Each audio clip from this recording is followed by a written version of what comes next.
لا حول ولا قوة إلا بالله.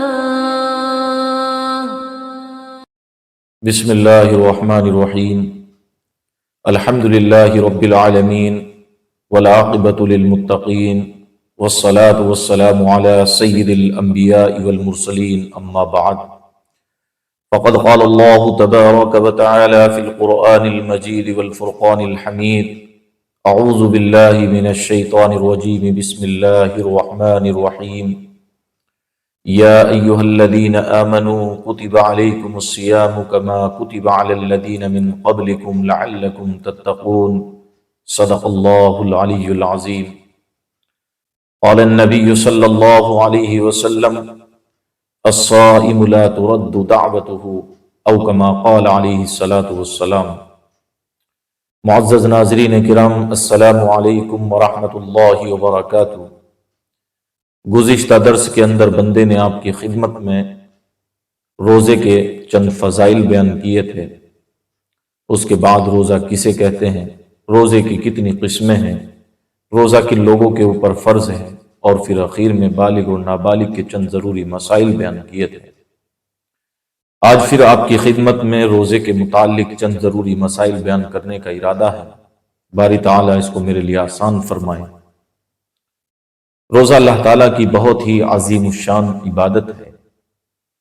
روزہ باری تعالیٰ کی رضا کا سبب ہے۔ روزہ اتنی عظیم الشان عبادت ہے، ایک حدیث قدسی میں سیدنا محمد الرسول اللہ صلی اللہ تعالیٰ علیہ وسلم نے ارشاد فرمایا کہ اللہ تعالیٰ فرماتے ہیں کہ روزہ میرے لیے ہے اور میں ہی اس کا بدلہ دوں گا۔ شرح حدیث نے اس حدیث کے ایک معنی یہ بھی بیان کیے ہیں کہ اللہ تعالیٰ فرماتے ہیں کہ روزہ میرے لیے ہے اور میں خود ہی اس کا بدلہ ہوں۔ اللہ اکبر۔ جس کو باری تعالیٰ کی خوشنودی مل جائے اس کو دنیا اور آخرت کے تمام خزانے مل جاتے ہیں۔ کسی بادشاہ نے یہ اعلان کرایا کہ آج میں بہت خوش ہوں، آج میرے سامنے جو اپنی ضرورت رکھے گا میں اس کو پورا کروں گا۔ لوگوں کا ایک جم غفیر بادشاہ کے در پر حاضر ہو گیا اور اپنے اپنے ظرف کے مطابق اور اپنی اپنی حاجت کے مطابق انہوں نے بادشاہ کے سامنے اپنی ضرورتیں رکھی۔ بادشاہ نے ان کی ضرورتوں کو پورا کیا۔ ایک دوربین عاقلہ خاتون بادشاہ کی باندھی کچھ مایوس سی ایک کنارے پر کھڑی ہے۔ بادشاہ کی اس پر نگاہ پڑی، اس کو قریب بلایا اور پوچھا کہ تم مایوس کیوں ہو؟ تم نے میرے سامنے اپنی کوئی ضرورت اور حاجت نہیں رکھی، جبکہ میں آج اتنا خوش ہوں کہ آج مجھ سے جو کچھ مانگو گی میں دوں گا۔ باندی نے دبے دبے لفظوں میں کہا کہ بادشاہ میں معذرت چاہتی ہوں، میں اس لیے آپ کے سامنے اپنی ضرورت نہیں رکھی کہ میں ڈرتی ہوں کہ میں بادشاہ کے سامنے اپنی کوئی حاجت رکھوں اور بادشاہ اس کو پورا نہ کرے۔ بادشاہ نے فرمایا کہ نہیں، ایسی کوئی بات نہیں ہے، آج تو مجھ سے جو کچھ مانگو گی میں دوں گا۔ اس عاقلہ دوربین خاتون اس بادشاہ کی باندی نے فرمایا کہ اگر بات ایسی ہے تو پھر میری حاجت یہ ہے کہ مجھے تو خود بادشاہ مل جائے۔ اللہ اکبر، کتنی عاقلہ باندی ہے۔ بھلا جب بادشاہ ہی مل جائیں گے تو بادشاہ کے تمام خزانے پھر اس کے ہو جائیں گے۔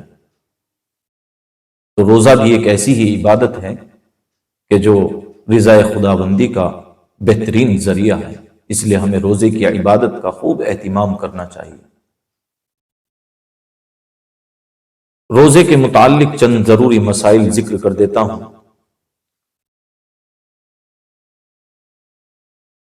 حیض کی حالت میں، ماہواری کے زمانے میں، MC کے زمانے میں عورت کے لیے روزہ رکھنا جائز نہیں ہے۔ اسی طریقے سے بچے کی پیدائش کے بعد جو عورت کو نفاس کا خون آتا ہے، اس حالت میں بھی عورت کے لیے روزہ رکھنا جائز نہیں ہے، بلکہ عورت اپنے ان چھٹے ہوئے روزوں کی عید کے بعد قضا کرے گی۔ اسی طریقے سے سال بھر میں 5 ایام ایسے ہیں جن میں روزہ رکھنا ممنوع ہے۔ عید الفطر کے دن، عید الاضحیٰ یعنی قربانی کے دن، اور قربانی کے بعد جو ایام تشریق ہیں 3 دن یعنی ذوالحجہ کی 11 تاریخ، 12 اور 13، ان 5 ایام میں روزہ رکھنا ممنوع ہے۔ روزے کے لیے نیت ضروری ہے، بغیر نیت کے روزہ صحیح نہیں ہوگا۔ ایک آدمی صبح صادق سے لے کر سورج کے ڈوبنے تک کھانے پینے سے رکا رہا، ہم بستری سے رکا رہا، لیکن اس نے روزے کی نیت نہیں کی تو اس کا روزہ صحیح نہیں ہوگا، بلکہ اس کو اس روزے کی عید کے بعد قضا کرنی پڑے گی۔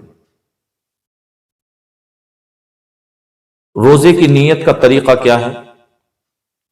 تو سب سے پہلے تو یہ سمجھ لینا چاہیے کہ روزے کی جو نیت ہے، رمضان شریف کے روزے کے متعلق مسائل ذکر کر رہا ہوں۔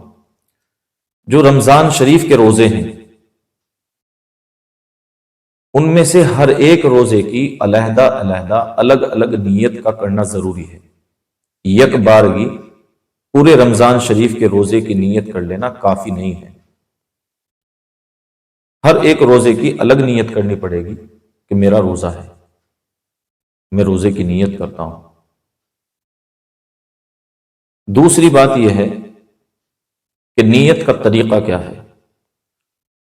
نیت کا طریقہ یہ ہے کہ در حقیقت نیت کہتے ہیں دل کے ارادے کو۔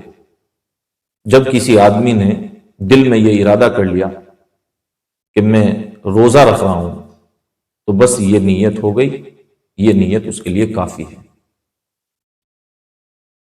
پھر نیت کے الفاظ زبان سے کہنا یہ مباح تو ہے، جائز تو ہے، لیکن ضروری نہیں ہے۔